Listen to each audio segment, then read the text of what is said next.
And welcome into another episode of Tiger Territory, part of the Bow Territory Network, a Detroit Tigers podcast. I'm Kieran Steckley. With me, as always, is a man who doesn't own any Tesla stock, but his writing is electric. He is Cody Stavenhagen. How you doing? Hey, I'm doing good, Kieran. We're here on the eve of opening day, and suddenly more questions than ever about this Detroit Tigers team. Namely, who's going to play center field? Have you figured this out? I have not figured it out yet. Dude, I reference this all the time, but the Always Sunny in Philadelphia Charlie Day with the board and the lines and we got like one like this. Yeah, just like that. You gotta watch us on YouTube to see Cody's handiwork there. It's a lot, and then I get more confused when I read like Scott Harris or AJ Hinch. Sometimes I'm like, okay. Let's break it down. We have not talked about this yet, Cody, but the Tigers did make a roster addition that is in the form of Manuel Margot, a journeyman outfielder. He is 30 years old, I believe. Yes, he is 30 years old, and a right-handed thrower and hitter. First reaction, okay, here's a veteran guy, kind of help fill out the gaps here a little bit. Who are they going to drop? They're going to drop nobody. Parker Meadows is going to the 60. I know I'm saying a lot of things right now. We'll break it down here a little bit more in a second. My first reaction is like, all right, here's a guy who's had some center field experience. Mm-hmm. And you're down four center fielders, and you don't want to play Riley Greene in center field. And the more I kind of broke down and read and looked at stats and numbers, and I became less clear, I guess you could say, about everything, Cody. And as of now, there have not been any more roster moves or roster decisions. So, Manuel, 1 year, $1.3 million. There's some incentive structures in there. The Scott Harris special, as the kids are calling it. Cody, your reaction to bringing in Margot to the Tigers? Well, yeah, when this came out, it was just before the Tigers departed Florida, before their last spring training game in Florida. Sorry we didn't get to it in our last episode. We had already taped that, and I had a flight to catch. So when I first saw it, I thought, number one, is this a major league deal? Because Margot kind of makes sense, but we got the sense the Tigers really liked what Torque and Jahan had done this spring. Found out it was a major league deal. Okay, he hits left-handed pitching, pretty good defensive track record. I'm on board with that. That was under the guise that I thought he was going to mostly play center field, even before Winsel Perez, who we'll get to in a second. He's now hurt. There's a world where you could feel better about Margot. Perez did not at all have a good finish to camp. He only had 3 hits all spring. So I was on board with it. And then we find out Perez is hurt. And we also find out the Tigers didn't sign Margot with the intention of him playing much center field. They like him more in the corners. And then that kind of made me think, okay, why? What was the point? Does that help you? Unfortunately, it seems to indicate they don't really like one of Torque or Jahan. We know Torque's positionally limited. We know Jahan gives you a great at bat every time, but he's really not a good left fielder. So it seems more about the defense. But I would argue at this point you should just play the guy in center field if you don't want to play Riley Greene in center field. Margot, at one point in his career, was an elite center fielder. Now, that was a long time ago, but he's also on the Tampa Bay Rays, who had Kevin Kiermaier, and then the Twins, who had Byron Buxton. He didn't have to play a ton of center field. He still has played some out there, played 21 games out there last year. His defense has fallen to average, maybe even slightly below average. But if you're looking to live with someone in center field for a month plus, I'm not sure that's the worst idea. That's why I'm now just a little bit confused about what the point is in bringing in Margot. There's some things to like about his bat, 753 career OPS against lefties, but is that worth it at the expense of Torkelson or Jahan on the roster? I have a hard time justifying that if you're going to just be putting him in left or right field. So, yeah, like, to me, if you gave me somebody who had a real calling card, like I can track that. You know what I mean? Like, but Margot just seems like, and I don't even mean this in like a bad way. He seems kind of like mediocre at a lot of things. And by the way, you need guys. You need guys that are mediocre at a lot of things in order to have a full team. So not Tigers made the playoffs with a team full of a lot of those type of players last year. yeah. So not a criticism, not an insult. But you didn't bring in a guy that just like has an elite glove to play in center field and hold you down for 2 months. You didn't bring in a guy with an elite bat to just kind of give your lineup some more punch before you get fully healthy. You brought in a guy who, yes, versus lefties last season, he did hit 269, slugged almost 400. He hasn't been a positive D-WAR guy in a couple of years now. And if you're, playing in Comerica, like that does like concern me a little bit. The fact that this was a major league deal, like led me to, again, like think like, okay, there's like a real tangible plan here, but it hasn't really been displayed yet. Like it hasn't been laid out for me yet. And that brings me back to something that I'll say we Cody have been like, hey, like you have somebody who can hold down center field temporarily. His name's Riley Greene. He was an all-star last year. I don't know if you ever heard of him. But it seems like they being the Tigers are very intentional on limiting Riley Greene's opportunities over in center field. And actually, we have Scott Harris speaking on this very topic. I think it'd be good if we played that right now here, Cody. I don't think it really changes how we feel about Riley. Stepping back and addressing it from a higher level perspective, when you go through injuries, it's always tempting to run your healthy guys out there more often to compensate for your losses. But we have to resist the temptation to do that. If we run our healthy guys into the ground by playing them too much, we're only compounding our issues right now. So we expected Riley to play a lot in the corners. We expected him to play some center field. In light of this news, we have to go back to the drawing board and figure out what is the best strategy to help us win games. But that's a conversation we'll probably have when we get to Dodger Stadium. All right. So as I listen to that, Scott actually seems a little more open to the idea than I thought, when I first heard him say it live. But it's also kind of like, what did any of that mean exactly? I get the thought that you could compound your troubles if Riley Greene goes to center, and then because it's more taxing on his body, he gets hurt.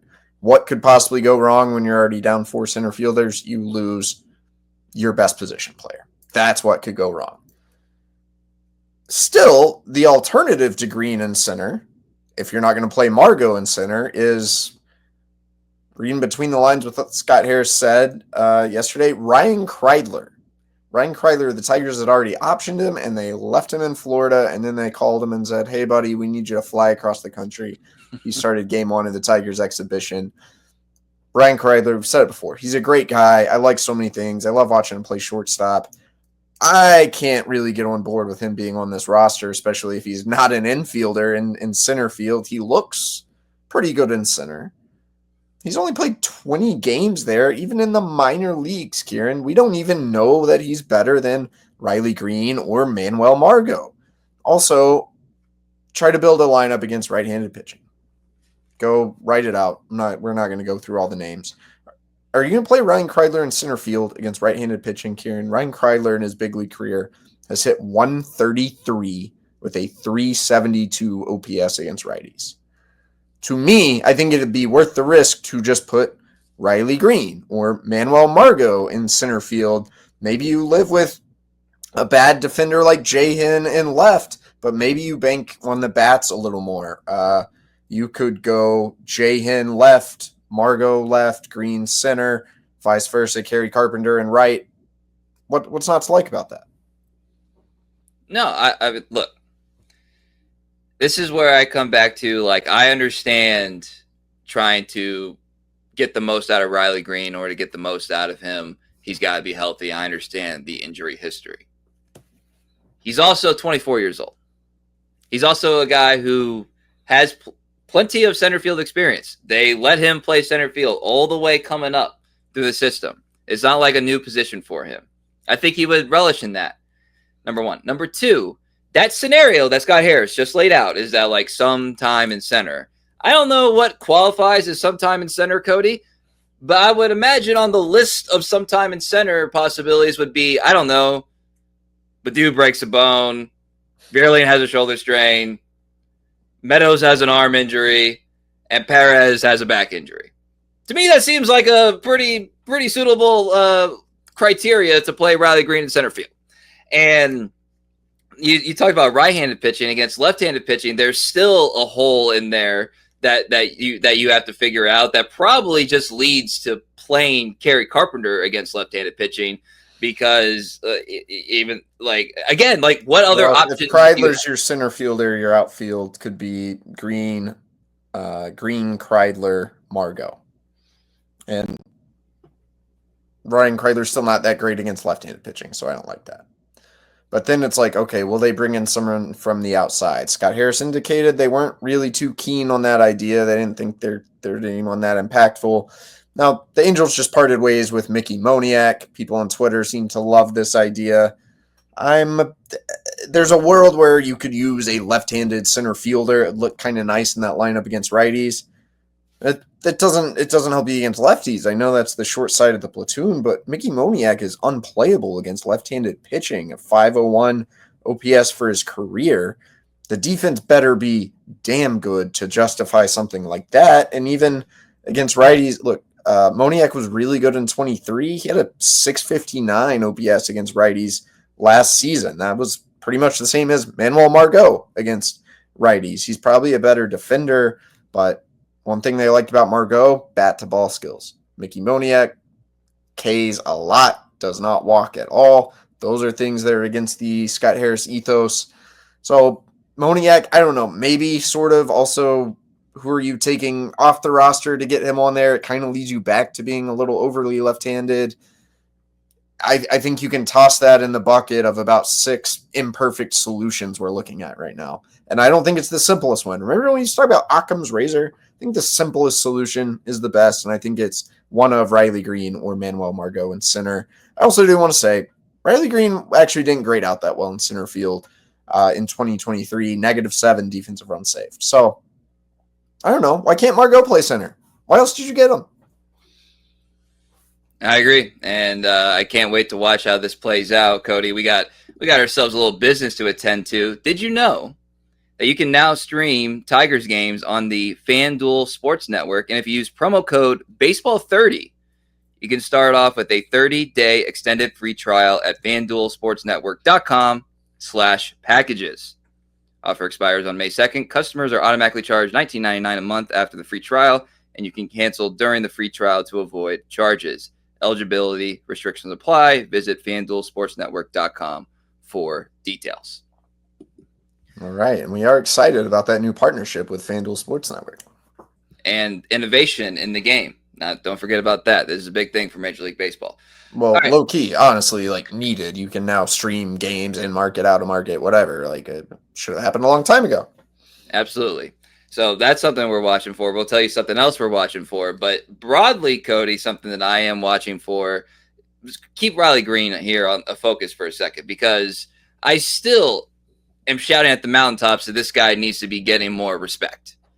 Like, granted, on Monday, did he have the easiest home run that he will have all season? An 83-mile-an-hour hanging slider? Probably, but did he crush that ball with like what, a 113 almost EV? How cool does it have to feel to be like, yeah, I hit one in McCovey Cove? All right. Yeah, dude. I've played the Giants in MLB The Show just to like, I want it to go deep with someone in McCovey Cove, and I haven't been able to do it. You know, the dudes on the video game don't hit it that far. That's good. That's pretty awesome. It was pretty awesome. And like every time he does something, I'm like, put some respect on his name. All right. Like, and here's something I'm talking about. Again, All-Star last year, only 24 years old. Like, I don't think anyone thinks he's a finished product. I was looking at MVP odds, Cody, and Riley Greene is at about plus 5,000 in the 8 to 17-ish, whatever, of guys that you can just kind of throw a buck or two if you want to on long shot odds. I was like, okay, whatever. It seems relatively fair. Until I saw that he was tied, and this is with BetMGM, by the way. He was tied with Wyatt Langford. Now, I like Wyatt Langford. I've watched him a lot. I was one of the people that was really down for the Tigers to take Wyatt Langford a couple of years ago in the draft. If they had Wyatt Langford on this team, one would think you would feel a little bit better about this lineup. So all that is true. It's not an indictment of anybody. I like Wyatt Langford. Why does Riley Greene have the same odds as Wyatt Langford for MVP? Like, if you're betting on Wyatt Langford for MVP, there's a number that you can call that's at the back of every single sportsbook advertisement. Okay, he's not like he's second on the team. Obviously, Seager's up there. You know, Simeon's have in like that. an MVP caliber September for whatever that's worth. He's good. I don't even want to criticize him. He is not. He should not be getting the same odds as Riley Greene. So Riley Greene is still being shortchanged a little bit nationally, and I think like having him like if he comes up and plays center field for a little bit, that's also part of the Riley Greene story that I think would be beneficial for him and the Tigers in terms of the amount of attention that of him getting the attention he deserves. So that's like my quick little Riley Greene kind of rant there. Like, we're not talking about this enough, in my opinion, Cody. We're not do that thing. We're not talking about it enough, except for the fact that he killed it in spring too. He quietly killed spring training. Like, he looks dialed in, like in a good way, in a way that you feel comfortable, like, you know, metaphorically betting on him in the regular season. Well, Riley Greene's really good. I don't know if he's going to win MVP in a league with Gunnar Henderson and Aaron Judge and Bobby Witt, but I think he could be a top 5 finisher without a doubt. So that's all I got to add. I've said that before. I'll say it again. Riley Greene's really good. Wyatt Langford's pretty good too. Yeah, again, I like him. Team looks a lot different if he's on it. All right, let's get the Parker Meadows piece of this, Cody. You and I were texting. It's like, all right, like, what are they gonna do? 40-man with the Margot signing, and it's like, well, could this be like doom 60-day for, you know, either Vierling or Parker? And then we later got our answer. It's Parker.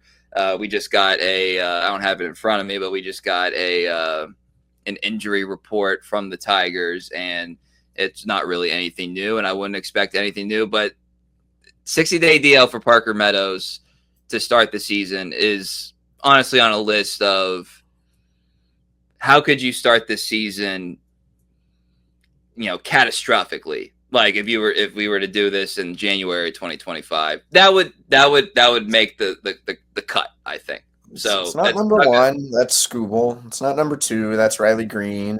It might be number 3.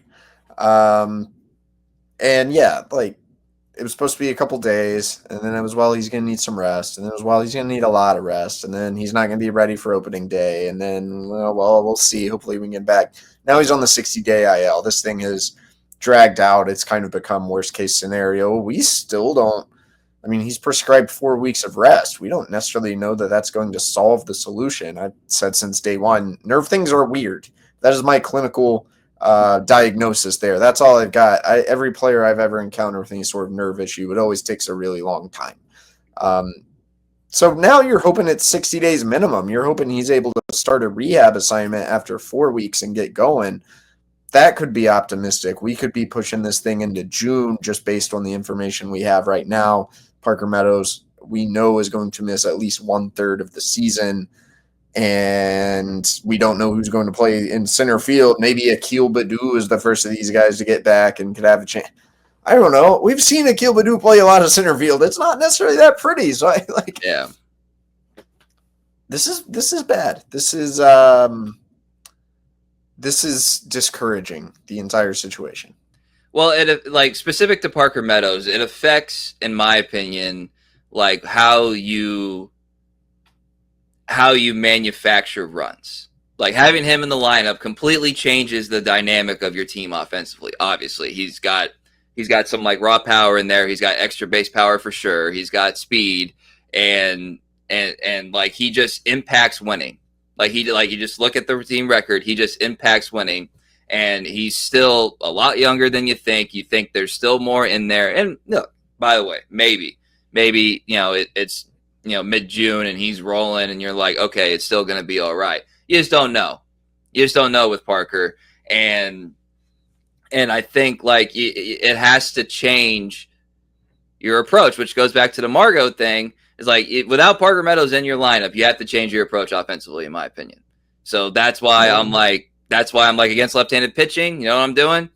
I'm throwing in Kieran Carpenter and saying, "You want it? Go get it." Like we need something. You know what I'm saying? So the untangling of the Parker Meadows thing affects so many other aspects of this team. It really does. And based on actions, it seems like there are three things the Tigers don't want to do. Riley Greene in center field, Kerry Carpenter against left-handed pitching, and justyn-henry Malloy playing the outfield. If Kreidler were to get on this team, Jahan might lose a roster spot. One of Torque or Jahan, who've done a lot of nice things, are going. And I don't know if I agree with that decision. I think I would almost just bank on being able to get a little bit of power from those guys.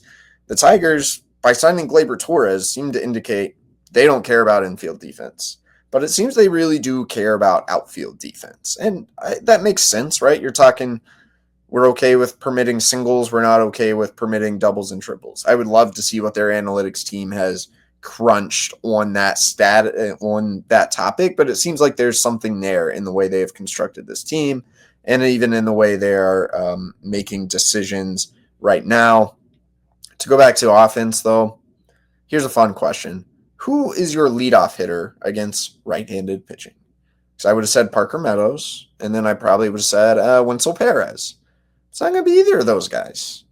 Maybe it's now Riley Greene, which I guess you could feel okay with, but this impacts your entire order. Gleyber could. I like Gleyber kind of in the 2-hole. Yeah. So you could, but then like, how comfortable are you with Torque? Is he hitting cleanup against right? Like I care. Like your top 4 or 5 could still be pretty good, but it as much as I hate like the lengthening, shortening of the lineup, that's 9 batters no matter what. This does kind of, you're going to have to move a bat from the middle to the top, and I feel like you are going to feel the impact of that. Oh, for sure. And, like I said, tomorrow is opening day. Dodgers, as of now, are slated to have Blake Snell on the mound. So with some of this lefty lineup stuff, we're going to get a really early answer about and what that all entails, and AJ's explanations afterward. I can't wait to talk about it. By the way, we'll have an episode that publishes either the night of or early morning, or depending on how late everything goes. We're still figuring that out, but we will react to it as well. So just want to put that out there for everybody. And after this break, we're going to talk to you guys about a player that we are spotlighting for the first series of the season. If you're looking for premium clothes at an affordable price, you got to check out True Classic. AJ, you're rocking the True Classic shirt right now. Oh, believe it. Look at this thing. Look at it. Soft. It fits perfect, even with these guns. Not too tight like Scott likes it. Little bit of room to move in there, right? Look, you can wear it under a suit. You can wear it out to dinner with some nice jeans. You can wear it to the gym if that's what your game is. Whatever it takes, this thing fits great, feels great. Great shirt.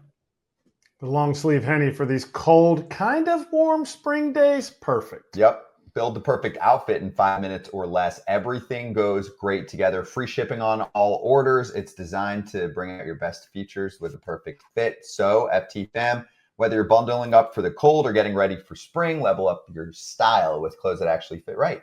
Go to our exclusive link, trueclassic.com/foul to save. That's trueclassic.com/FOUL. Shop now and elevate your wardrobe today. FT fam, get after it.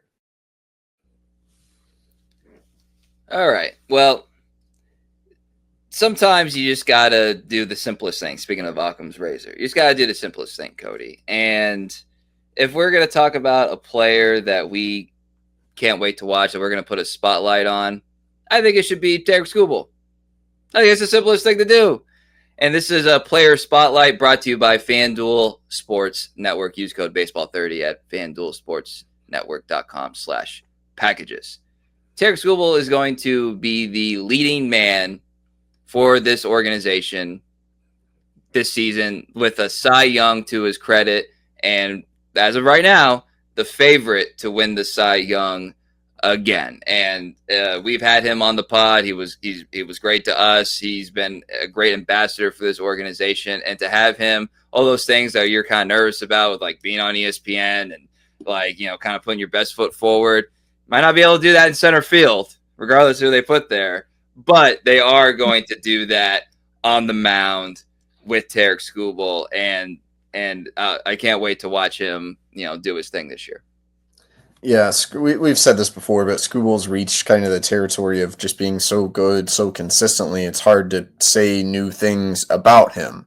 But I do have a feature up on Skubal in advance of opening day on The Athletic. Hope you guys will check it out. I had a really good talk with Tarik. I've come to love talking to him kind of about, what's next for him. Once you achieve the Cy Young, then what? And if your goal is greatness, how do you get yourself to that plane? I thought Tarik had some really good quotes in this story. One thing I came back to when we had him on this show was asking him, you won the Cy Young. How do you keep the underdog mentality? And at the time, he kind of rejected the premise of like having an underdog mentality, which almost surprised me. Like we all know the story, 9th round pick, 1 Division I offer from a small town in Arizona. In theory, the definition of an underdog. But check out this Skubal quote. I just think there's a slight difference in the mentality of being an underdog versus just being a dog. Like, it's kind of quintessential Tarik Skubal right there. Yeah. He's basically saying an underdog is like this lovable loser. You're just happy to be there. If you get lucky and beat someone, aw shucks, that's cool. And like, that's not Tarik Skubal. He has the utmost belief in himself. He expects to win. He's driven to win. That's the whole point in this. Talked again, like the fact this guy went out of his way to go face the Orioles 2 hours from Lakeland when he could have stayed that day and pitched at home still kind of blows my mind. And then just talking to him, like in a way, how far he's come, in a way, how aware he is of the work that's ahead. In college, this guy would go to Mariners games and he would watch Felix Hernandez. And then a couple years later, he faces Felix in spring training. Felix was he was trying to make the Orioles. He didn't make it. He's like, man, Felix had a short career. And then Tarik Skubal does what we would do, goes and pulls up the baseball reference page. And he's like, oh, damn, this guy was incredible for 7 years, And so he's like, I've had, 2.5 good seasons. I got to have 5 more to even get remotely in this conversation. There's more in that story. Really good look into the mindset Tarik is bringing into this year. I think that's a big component of what's got him here. This dude is the ultimate competitor, but somehow does it in a way where he doesn't like crush himself with the expectations, which guys can do. He's like the son of a coach, and I guess that probably says it all because you see it in his mentality and his mindset and his quotes, and he's gotten really good at, I think, expressing himself and conveying what's going on in his head. I don't think anyone was happier when the schedule came out than Tarik Skubal to be like, oh yeah, I got the defending champs, opening day, let's effing go. So yeah, looking forward to that. Tarik Skubal is our player spotlight, brought to you by FanDuel Sports Network. You can now stream the Tigers games through FanDuel Sports Network, and if you use promo code BASEBALL30, you can start off with a 30-day extended free trial at FanDuelSportsNetwork.com/packages. Offer expires on May 2nd. Customers are automatically charged $19.99 a month after the free trial, and you can cancel during the free trial to avoid charges. Eligibility restrictions apply. Visit FanDuelSportsNetwork.com for details. All right, Cody. I think it's time for one of our tried and true traditions on this podcast, and that is bold prediction time. Bold prediction season. This is something that I take the proper amount of seriousness while also having fun. I think that's what it's all about. Some in the past, I believe I was a year too early on Skubal being an all-star. That was my prediction 2 years ago or 3 years ago, something like that. I was a little early there.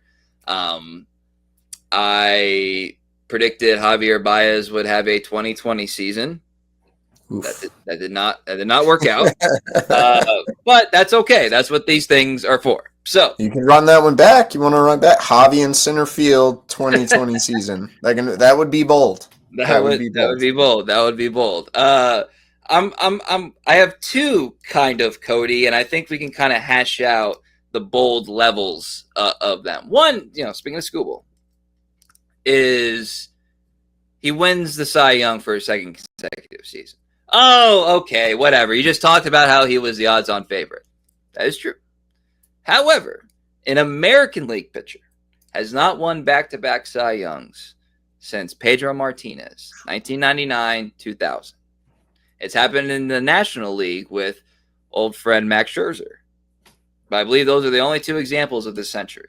In general, Roger Clemens, Jim Palmer, Denny McLain, that's just about the list. I might be missing one person. That's just about the list of back-to-back Cy Young winners.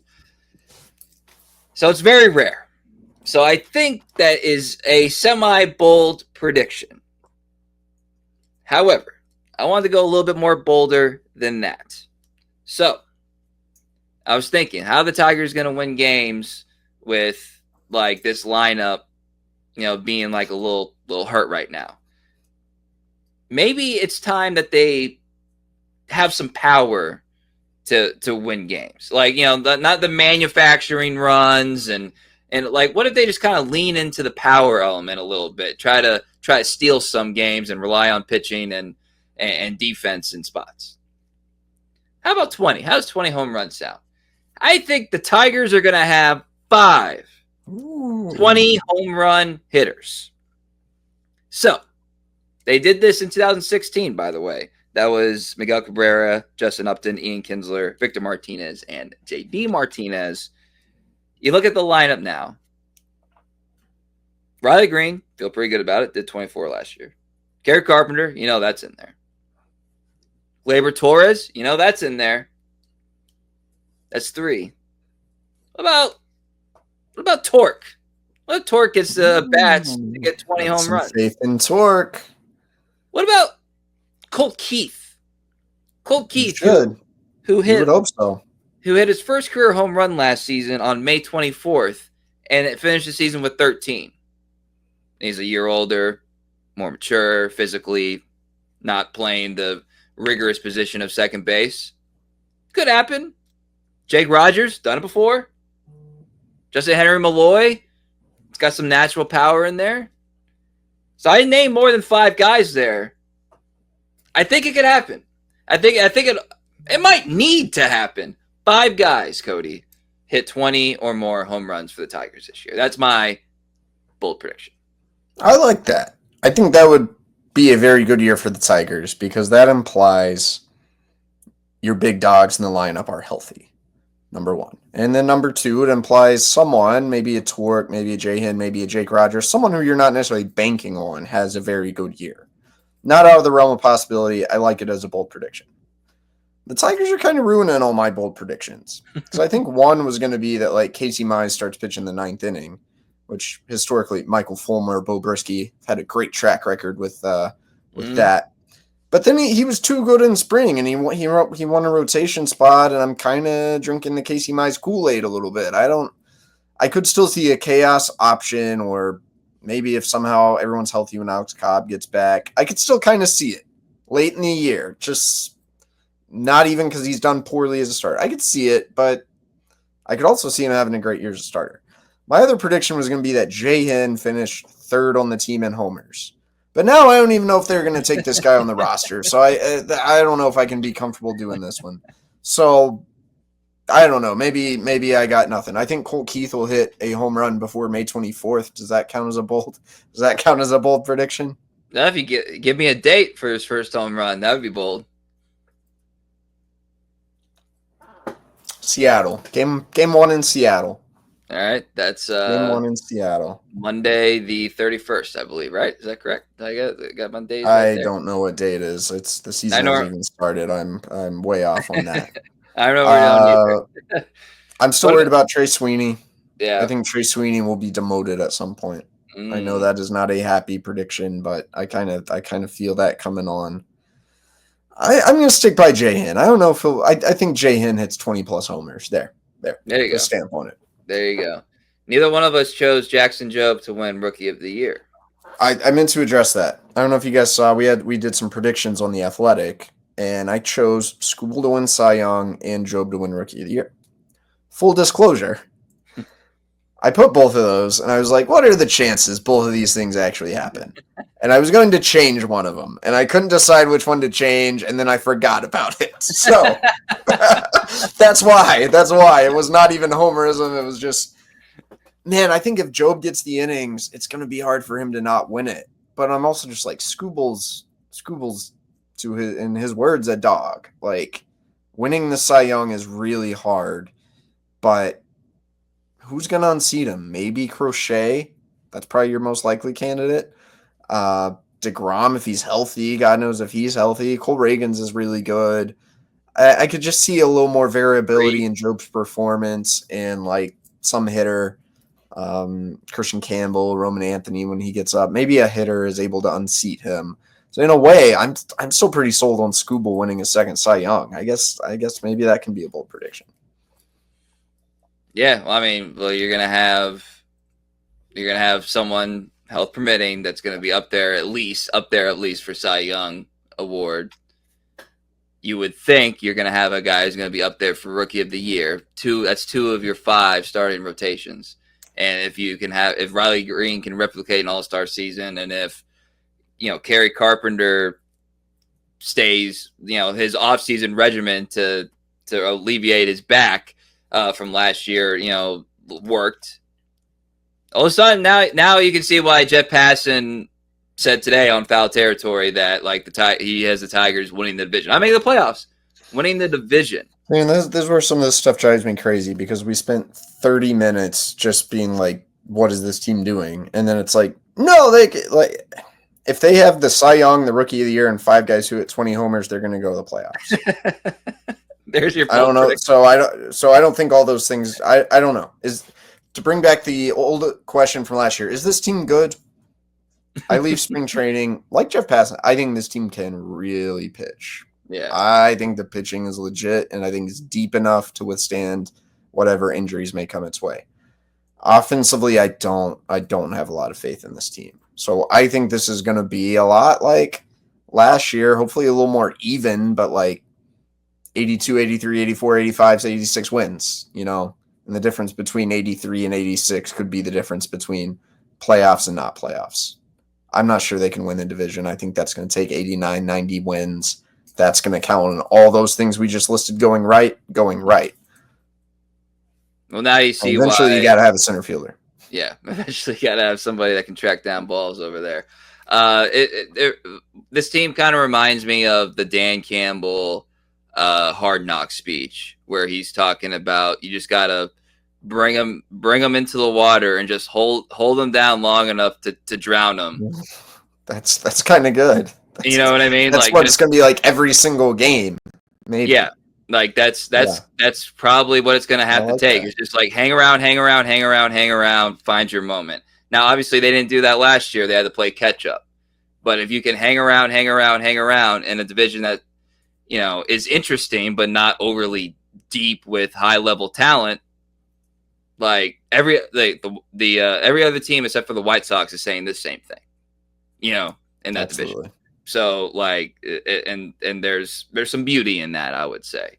But man, I can't wait. I can't wait to be able to talk about something tangible with you, Cody, on our YouTube page, Tiger Territory. Subscribe if you have not already. Apple, Spotify, Tiger Territory. Subscribe, 5-star review if you feel so inclined, because it's gonna be a big season for us. First time doing 3 episodes per week. It's going to be a lot. To get Ajax in here after some of these games. He's hopefully going to join us after the opener. I hope that works out. And hearing him just chop up what's actually happening in the game, I'm excited about. Oh, yeah, absolutely. Cannot wait for all of that. So the next time that we are talking with these mics, looking through these cameras, the Tigers will have an actual result that we can react to. It's going to be a lot of fun. You can follow Cody on X, formerly known as Twitter, at Cody Stavenhagen. I am at Kieran _Steckley. The pod page is at Tiger Territory _.